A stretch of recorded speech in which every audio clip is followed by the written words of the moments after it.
श्री राधे राधे।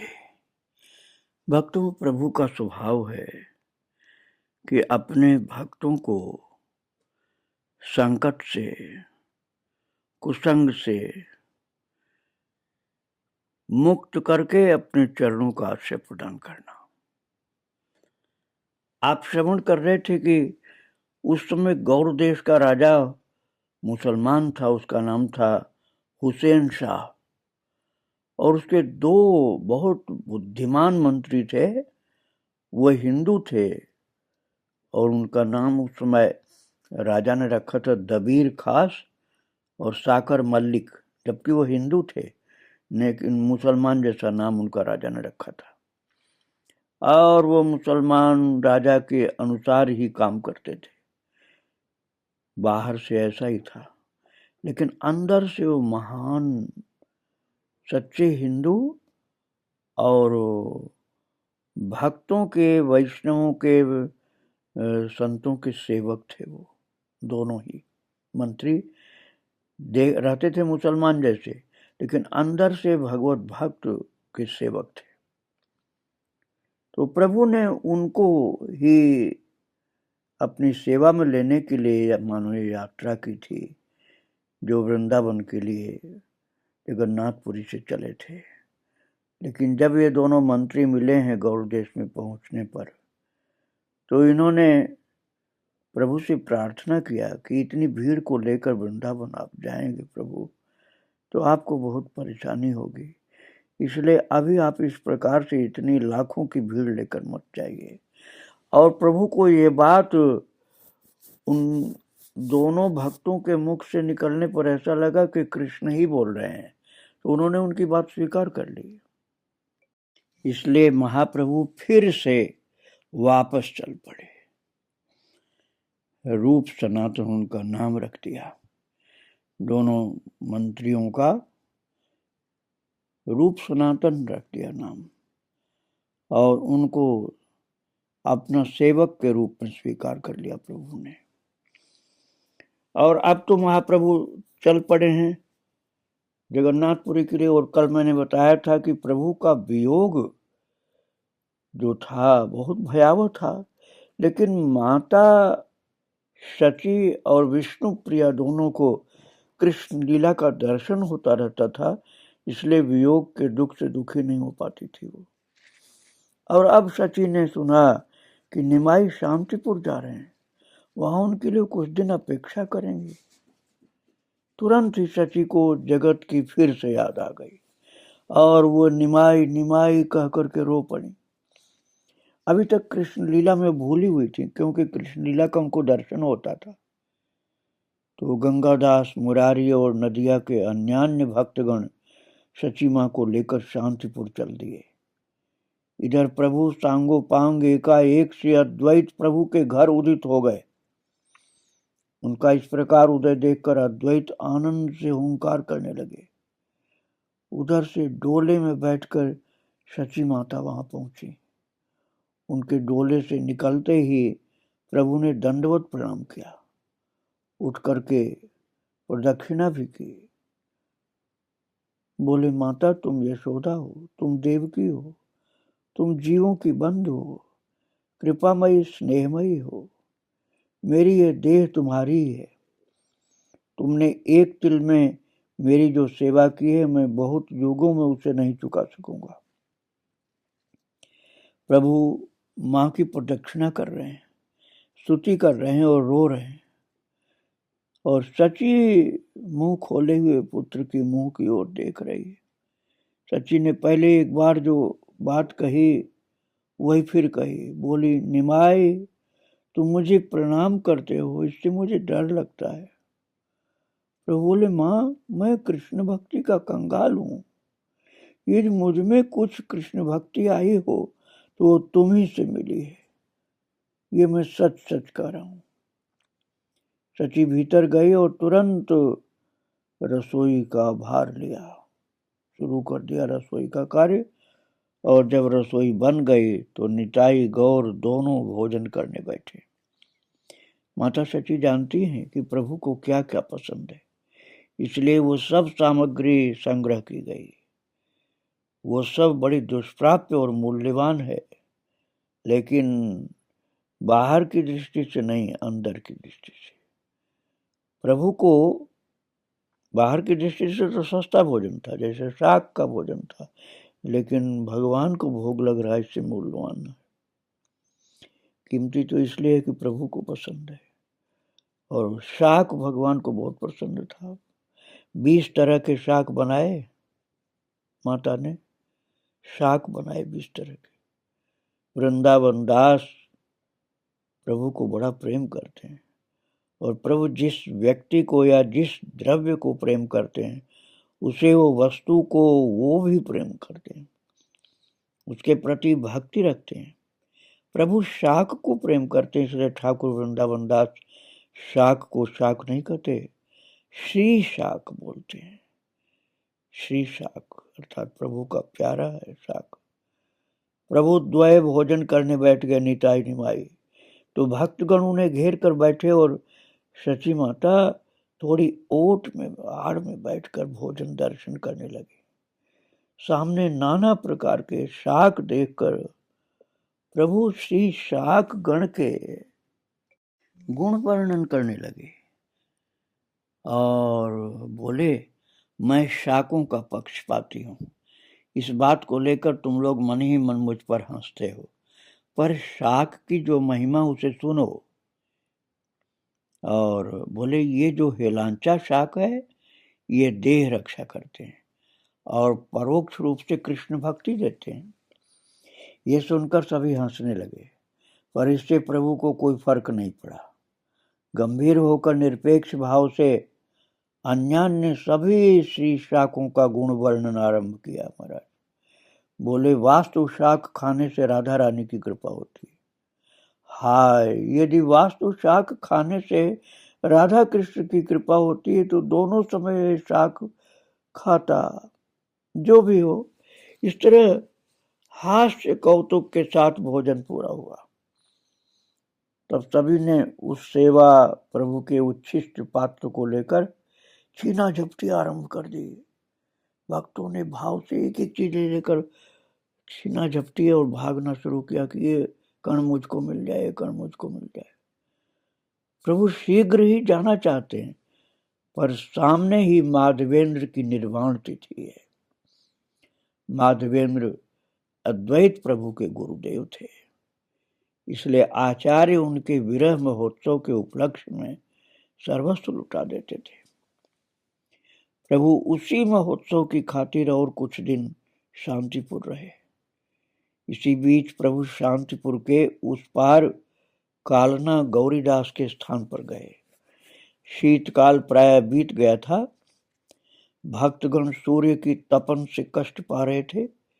तब प्रभु ने कालना में एक बात कही, बड़ी गर्मी है, एक बार नाम कीर्तन करो, शरीर शीतल हो। बस इस गीत की सृष्टि हो गई।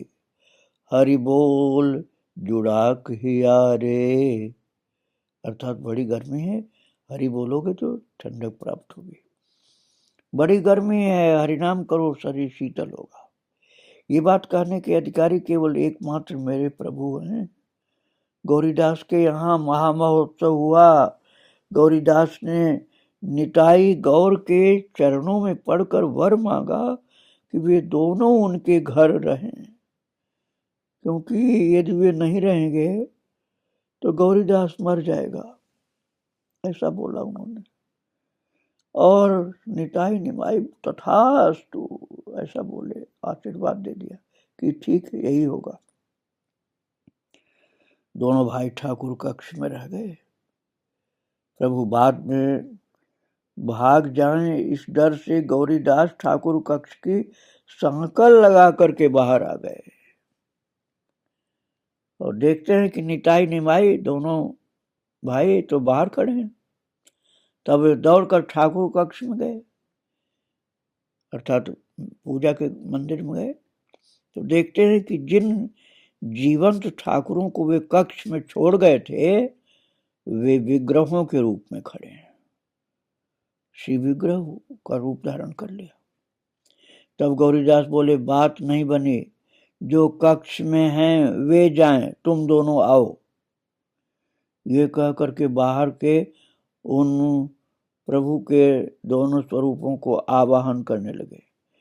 इस पर बाहर के दोनों भाई कक्ष में आकर विग्रह बन गए, और जो पहले विग्रह थे वे जीवंत होकर बाहर चले गए। इस प्रकार बार बार होने लगा, तो निरुपाय होकर गौरीदास ने जिन्हें पाया उन्हीं को रख लिया।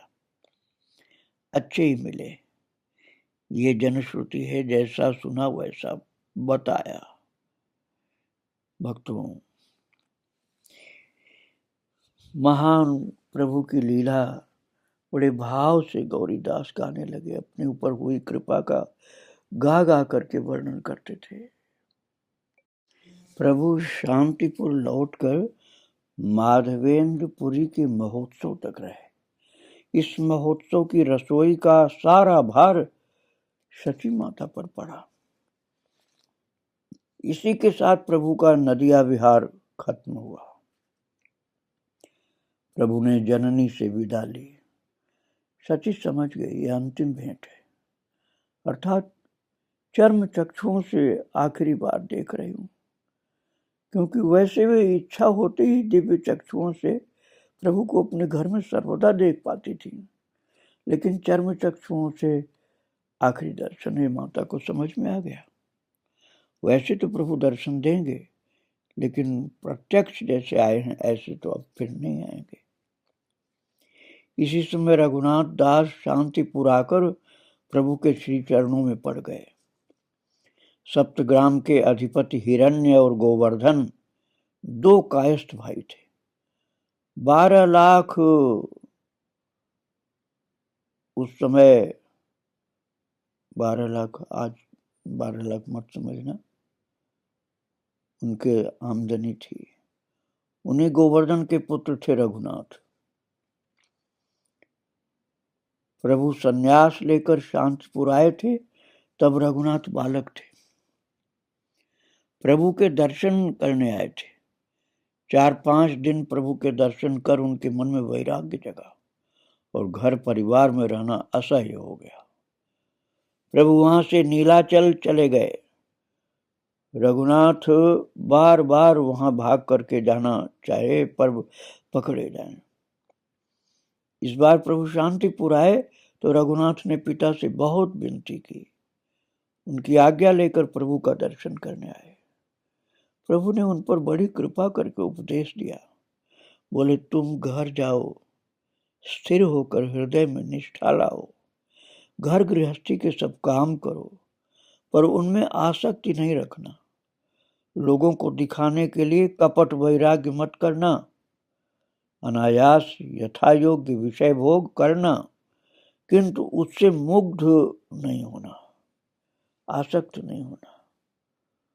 लोग एकदम साधु नहीं होते। तुम इस तरह व्यवहार करो कि जैसे घर में रह रहे हो। उपयुक्त समय पर श्री कृष्ण संसार से तुम्हारा उद्धार करेंगे। ये कह करके प्रभु ने उन्हें घर भेज दिया। और प्रभु कुमारहट्ट आए। श्रीवास तब अपने कुमारहट्ट वाले आवास में रह रहे थे। श्रीवास, शिवानंद सेन, वासुदेव दत्त आदि भक्त प्रभु के साथ अपने गांव लौट आए। अवश्य प्रभु ने श्रीवास के घर भोजन किया। प्रभु ने उनसे पूछा कि वे संसार यात्रा का निर्वाह कैसे करते हैं, क्योंकि उनका परिवार बड़ा है और वे कुछ भी नहीं करते। इस पर श्रीवास ने 3 तालियां बजा करके कहा, ये मेरा संकल्प है। श्रीवास ने संकेत द्वारा बताया कि 1 दिन, 2 दिन, 3 दिन तक उपवास करूंगा। यदि श्री कृष्ण फिर भी अन्न न दें तो गंगा में प्रवेश कर जाऊंगा। इस पर प्रभु ने हुंकार कर कहा, भगवान में इतना विश्वास? अच्छा, मैं तुम्हें वर देता हूं। लक्ष्मी भले ही कभी उपवास करें, तुम्हें कभी अन्न कष्ट नहीं होगा। ऐसा वर दिया प्रभु ने। श्रीवास के दौहित्र श्री वृंदावन दास ने अपने ग्रंथ में प्रसंग बता करके गौरव के साथ कहा है, तभी उस वर के कारण मेरे नाना के घर में अन्न का कष्ट नहीं है। प्रभु वहां से अपनी मौसी और मौसा चंद्रशेखर के घर गए। अब प्रभु जब अपने मौसी और मौसा चंद्रशेखर के घर गए तो प्रभु तो उनके लड़के ही हुए, तो इसलिए भीतर चले गए। तभी एक घूंघट वाली स्त्री ने आकर उन्हें प्रणाम किया। प्रभु ने आशीर्वाद दिया, पुत्रवती हो। यह सुनकर के वो युवती रो पड़ी। इस पर प्रभु थोड़े से चकित होकर बोले, क्यों, क्या हुआ? किसी ने बताया कि वो खंड श्री भगवान आचार्य की पत्नी है। श्री भगवान आचार्य का हाल ये है कि प्रभु को देखे बिना मरते हैं, इसलिए विवाह कर स्त्री को श्रीवास के घर छोड़कर प्रभु के निकट नीलाचल रहते हैं। इसके बाद भगवान की पत्नी ने चंद्रशेखर का आश्रय ग्रहण किया। प्रभु ये सब सुनकर थोड़े हंसे और बोले, मेरा आशीर्वाद व्यर्थ नहीं जाएगा, तुम सचमुच ही पुत्रवती होगी। इसके बाद प्रभु ने नीलाचल पहुंचकर भगवान का यथोचित तिरस्कार किया। बोले, तुम घर जाओ, तुम्हारी पुत्र संतान हो तब मेरे पास आना। इस आज्ञा से श्री भगवान देश लौट आए। बाद में उनके 2 महातेजस्वी पुत्र हुए। प्रभु जल्दी से नीलाचल की ओर चल दिए। 1-2 दिन पानीहाटी राघव पंडित के घर रहे। वहां से वराहनगर गए। श्री भागवताचार्य से श्री भागवत सुनकर बहुत नृत्य किया। फिर द्रुतगति से नीलाचल पहुंचे। धूम मची कि प्रभु आ रहे हैं, तो श्री क्षेत्र के लोग उनके दर्शन के लिए दौड़ पड़े। गदाधर भी आए। प्रभु का श्रीमुख दर्शन कर आनंद में मूर्छित होकर गिर गए। जिनका मुख देखकर कोई आनंद में मूर्छित हो वे धन्य हैं, और जो मूर्छित हो वो भी धन्य है। तभी श्री गौरांग का एक नाम है गदाधर के प्राण। भक्तगण आए हैं। प्रभु और भक्त सभी बैठे। प्रभु आसन पर बैठकर बोले, वृंदावन चला था, जरा भी आराम नहीं मिला। दिन रात लोगों का कलरव, लाख लाख लोग साथ में। तो कानाई नाटशाला ग्राम में सनातन ने मुझे उपदेश दिया कि इतने लोगों को लेकर वृंदावन जाने से सुख नहीं पाएंगे आप। तो महाप्रभु बोलते हैं कि मैं समझ गया, कृष्ण ने सनातन के मुंह से मुझे उपदेश दिया, क्योंकि इतने लोगों के साथ वृंदावन जाने से लोग सोचते हैं कि मैं बाजीगर बनकर के धूमधाम करता हूँ। वृंदावन अति निभृत पवित्र स्थान है, वहां अकेला जाऊंगा या फिर एक जना साथ चलेगा, इसलिए मैं वहां नहीं गया। तब मेरी समझ में आया कि मैं गदाधर के निकट अपराध किया है। मैंने गदाधर के निकट अपराध किया, ऐसा समझ में आया, इसलिए मेरा जाना नहीं हुआ। गदाधर को दुख देकर गया, इसका परिणाम यह है कि मुझे वापस आना पड़ा। ये सुनकर गदाधर कृतार्थ होकर गले से वस्त्र लपेटकर चरणों में गिर पड़े। बोले, प्रभु तुम्हारा वृंदावन जाना केवल लोक शिक्षा के लिए था। वृंदावन और कहाँ है? जहां तुम वहीं वृंदावन। वृंदावन जाओगे इसमें बाधा क्या है? सामने 4 महीना वर्षा के हैं, उसके बाद स्वच्छंद होकर जाइए। ये सुनकर सभी ने कहा, पंडित का मत ही सर्वसम्मत है। तब प्रभु ने गदाधर को उठाकर आलिंगन किया। उस दिन प्रभु ने गदाधर के यहाँ भोजन किया। और भक्तों, श्री नित्यानंद जी प्रचार कार्य के लिए, भगवत भक्ति के प्रचार के लिए गौड़ देश में रह गए। प्रभु गौड़ीय भक्तों से कह कर आए हैं कि मेरे साथ भेंट हो गई, अब इस बार वे लोग नीलाचल न आए। इसलिए इस बार रथ यात्रा के समय प्रभु ने केवल नीलाचल के भक्तों को लेकर यह शुभ कार्य संपन्न किया। प्रभु ने शांतिपुर में सची मां से विदा ली, तब वृंदावन जाने की भिक्षा मांगी, क्योंकि माता ने पहले यही कहा था ना, जगन्नाथपुरी में रहना तुम्हें। अब जाना इनको वृंदावन है, और माता ने कहा था जगन्नाथपुरी में रहना है, इसलिए वृंदावन जाने की भिक्षा मांगी माता से कि मुझे भिक्षा दो कि वृंदावन मुझे जाना है। बोले माँ बार बार चेष्टा की पर वृंदावन नहीं जा सका, तुम स्वच्छंद मन से मुझे अनुमति दो तभी जा पाऊंगा। शची ने धीरे से कहा दी, अर्थात भिक्षा दे दी। ये कहकर उन्होंने जगत में सबसे अधिक जैसे परम विरक्त संत की ओर देखा है। प्रभु देख करके मर्माहत हो गए, सिर झुकाकर रोने लगे। इसके बाद प्रभु शांत होकर इधर उधर की बात कर मां से विदा लेकर चल दिए। प्रभु चले आए पर शची के मन में एक बात बार बार आने लगी कि निमाई रोया क्यों, जाते समय रोया क्यों। वे पहले तो ये बात स्वयं सोचा करती, बाद में श्री अद्वैत प्रभु से, फिर मुरारी श्रीवास और जने जने से पूछने लगी निमाई चलते समय इतना रोया क्यों। वे सब यही कहकर समझा देते कि रोने के पीछे कोई विशेष उद्देश्य नहीं था, ठाकुर मातृवत्सल हैं। तभी विदा होते समय रोना आ गया। सची को फिर भी शांति नहीं हुई, बोली ये बात नहीं, निमाई को तुम लोग क्या समझो। विदाई के समय जब हम दोनों की आंखें मिली तो उसने मुझसे भीतर ही भीतर एक और बात कही। उसका अर्थ था मां यह मिलन जन्म भर का है और मिलना नहीं होगा। ऐसा न होता तो जाते समय रोता क्यों, जाते समय रोया क्यों। इसका मतलब अब उसको मिलना फिर नहीं होगा मुझसे। कहते कहते शची माता नवद्वीप चली गई।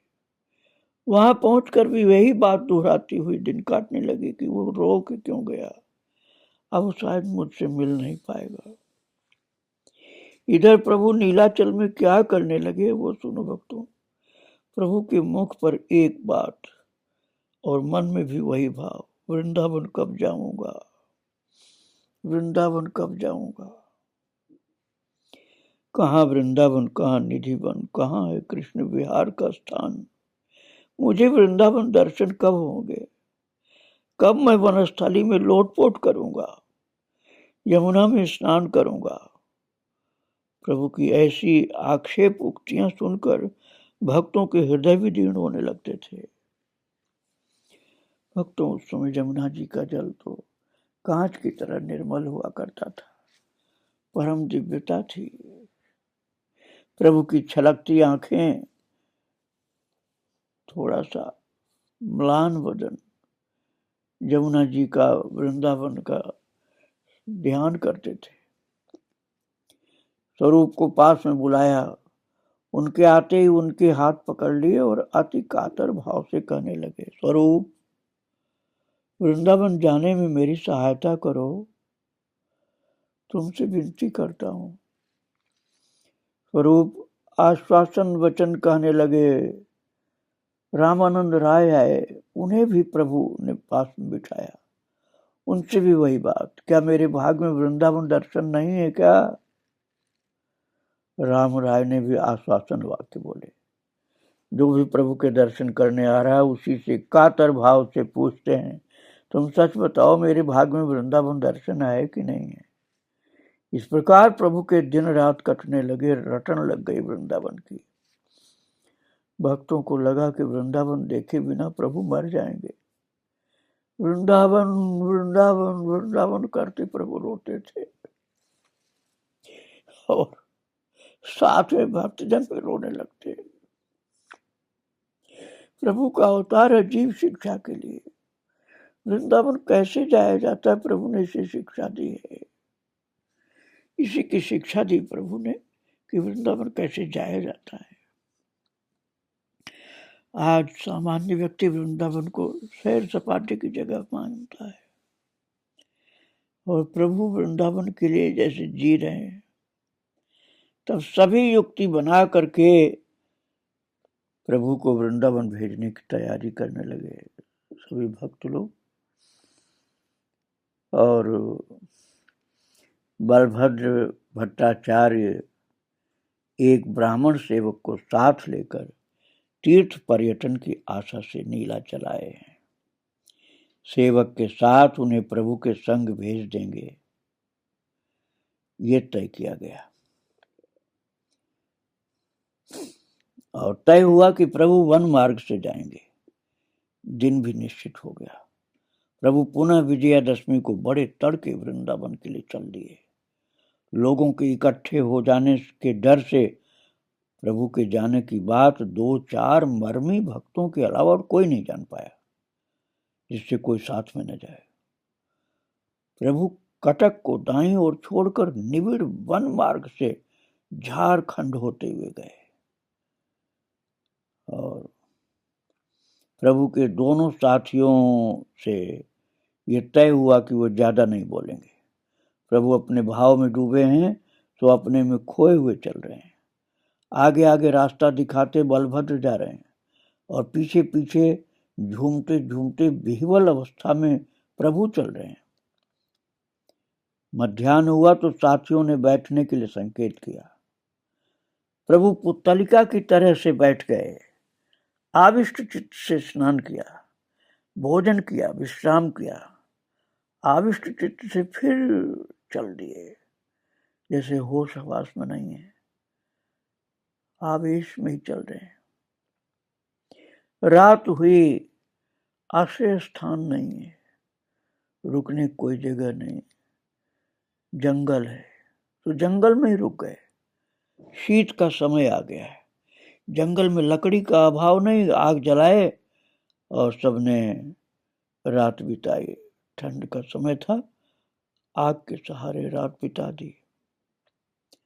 और भक्तों, जंगल में आग जल रही है, विश्राम क्या था, ध्यान में, कीर्तन में, वृंदावन के चिंतन में ही जंगल में, झारखंड के जंगल में प्रभु रात बिता रहे हैं।